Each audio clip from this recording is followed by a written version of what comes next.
नमस्कार. श्री स्वामी समर्थ.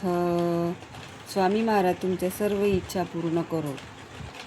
तर सावली तेव्हाच पडते जेव्हा तुम्ही पुढे पुढे चालता.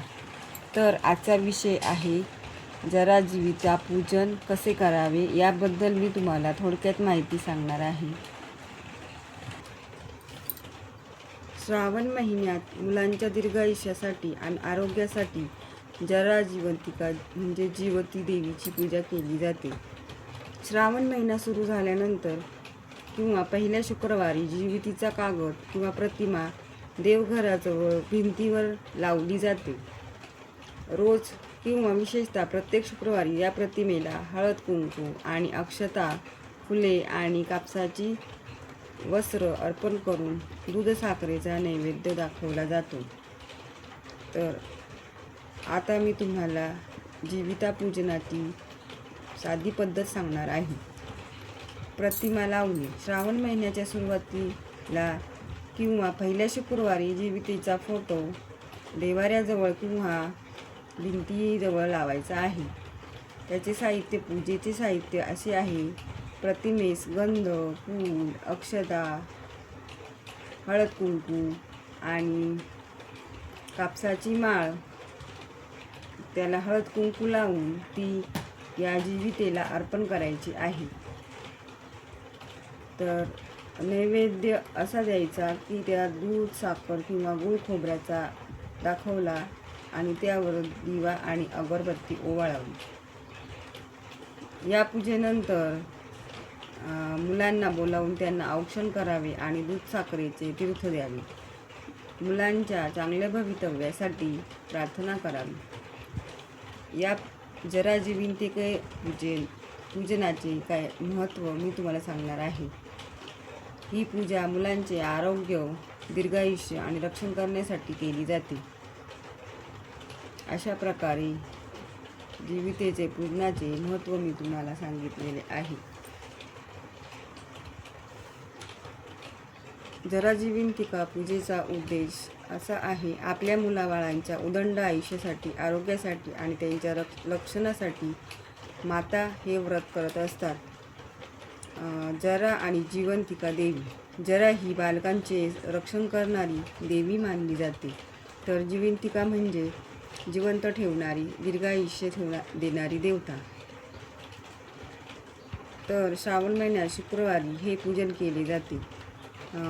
त्याची चित्र किंवा प्रतिमा, बाजारात मिळणारे कागदी चित्र, त्यात ज्या जिवती देवी आणि तिची मुले दर्शवलेली आहेत आणि भिंतीवर किंवा देव्हाऱ्यात हे चित्र लावले जाते. त्याची तयारी कशी करायची? तर शुक्रवारी सकाळी स्नान करून देव्हाऱ्यात चौरंगावर जिवितेचे स्थापन करावे. चित्राला हळदी, कुंकू, लाल अक्षता लावाव्यात. त्या देवीला दुर्वा, आघाड्याची पाने, पत्री किंवा कापसाची वस्त्रमाळ वाहिली जाते. तांबडी फुले अर्पण केली जातात.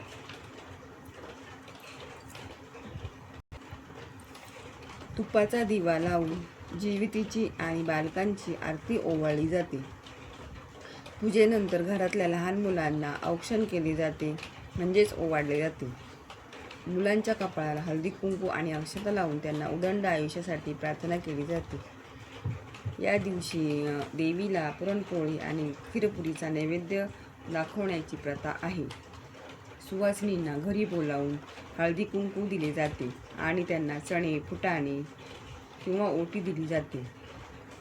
थोडक्यात सांगायचे झाले तर जरा जिवंतिका पूजन म्हणजे आपल्या आईने मुलांच्या सुखासाठी आणि दीर्घायुष्यासाठी पूर्ण श्रद्धेने व्यक्त केलेली कृतज्ञता आणि प्रार्थना होय.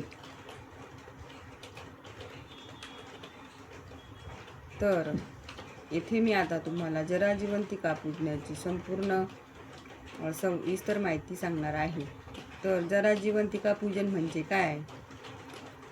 हे जरा जिवंतिका हे व्रत श्रावण महिन्यातील अत्यंत पवित्र आणि फलदायी व्रतापैकी एक आहे.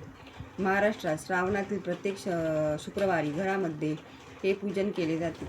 प्रामुख्याने माता आपल्या संततीसाठी, उदंड आयुष्यासाठी, चांगल्या आरोग्यासाठी आणि यशासाठी हे व्रत अतिशय श्रद्धेने करतात.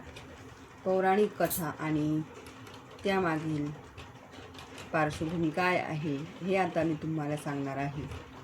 जरा ही एक बालरक्षक म्हणजेच राक्षसी मानली जाते, परंतु बालकाचे रक्षण करण्याच्या तिच्या गुणांमुळे तिला देवतेचे स्थान दिलेले आहे.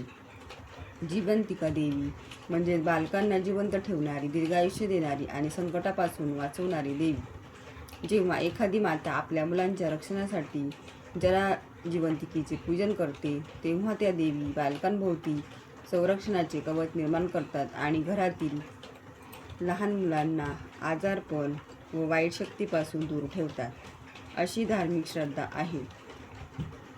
तर आता मी तुम्हाला जरा जिवंतिकेचे पूजन कधी केले जाते हे सांगणार आहे. संपूर्ण श्रावण महिन्यात या जरा जिवंतिकेचे पूजन केले जाते. त्याचा वार श्रावणातील प्रत्येक शुक्रवारी या विधीचे पूजन केले जाते. कालावधी श्रावणाच्या पहिल्या शुक्रवारी पूजेचा प्रारंभ होतो आणि शेवटच्या शुक्रवारी उद्यापन होते. तर पूजेसाठी लागणारे साहित्य प्रकार. पूजेसाठी जरा जिवंतिकेची छापील मूर्ती म्हणजे प्रतिमा, सुवासिक द्रव्ये, हळदी कुंकू, गुलाल, रांगोळी, अक्षता, गंध,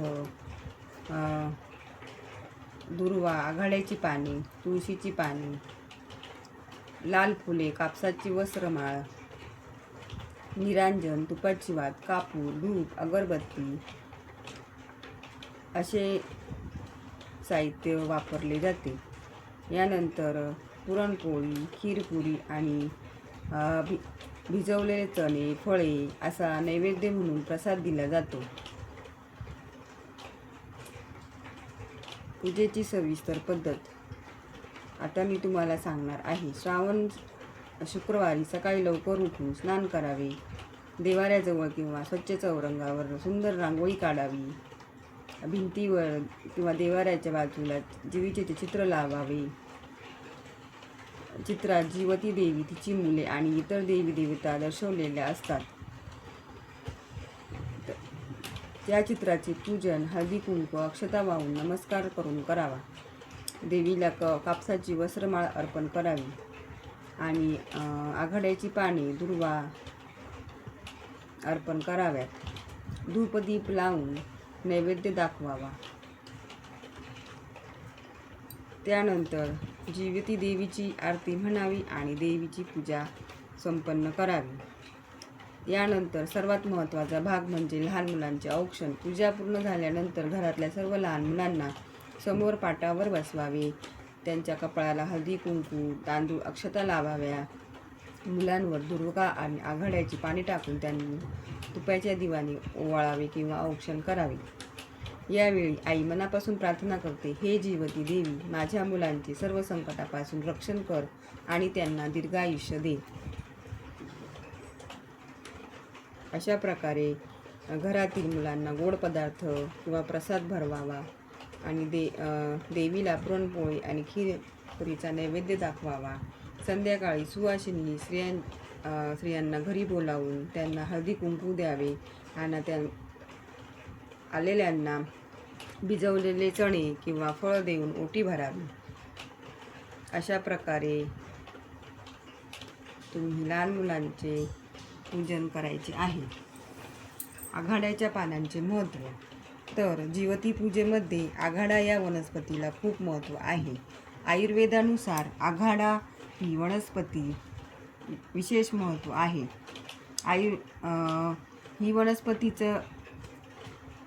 ह्या वनस्पतीचं मुख्य उपयोग म्हणजे जंतुनाशक आणि आरोग्यदायी अशी ही वनस्पती आहे. पावसाळ्यात पसरणाऱ्या आजारांपासून मुलांचे रक्षण व्हावे या उद्देशाने आघाडाची पाने देवीला वाहून मुलांवरून ओवाळली जातात. थोडक्यात म्हणजे या पूजेचे मूळ सूत्र म्हणजे जरा जिवंतिका पूजन हे केवळ एक धार्मिक व्रत नसून ते एका आईने आपल्या मुलांवरील उदंड प्रेम आणि तिचे वात्सल्य आणि त्यांच्या आरोग्यासाठी घेतलेला एक मंगलमय संकल्प आहे. अशा प्रकारे जराजीवंतिका पूजनाची माहिती मी तुम्हाला सविस्तररित्या सांगितलेली आहे. तुम्हाला जर ही माहिती आवडली असेल तर माझ्या चॅनलला लाईक, शेअर आणि सबस्क्राईब करा. आणि अशाच माहितीबद्दल